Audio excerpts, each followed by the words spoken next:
going to explain about proforms.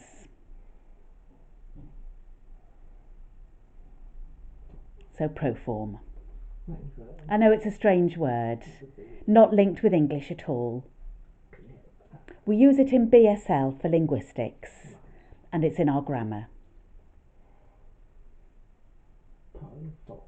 So proform, this is the sign proform.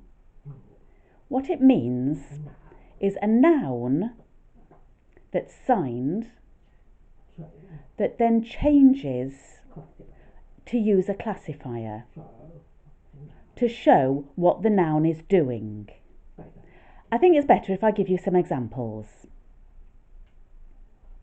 So a car, obviously you know that's a car. So a car, what's it doing? And how do you show that? So you can show it this way, that it's turning left, or that the car's lights are flashing, or that the indicator is going and then it turns right, or the car window comes down and then goes up again,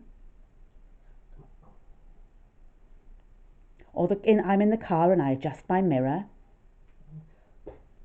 or I go over the road and it's a bit bumpy. So I'm showing the noun, the car, and what it's doing.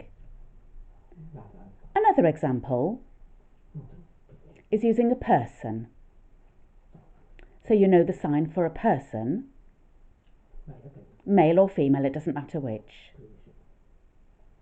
So the person could be walking along and their eyes are looking around. So they're moving along and their head is moving. The person might be walking, might fall over.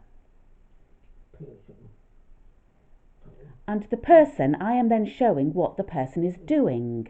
The person might be looking around, their head will be moving, they will be walking, or they'll be coming along and maybe tripping over.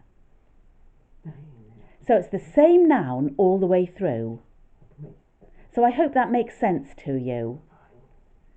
So the sign for the noun then uses the classifier to show what it's doing. Okay. If you don't understand, then come and ask me.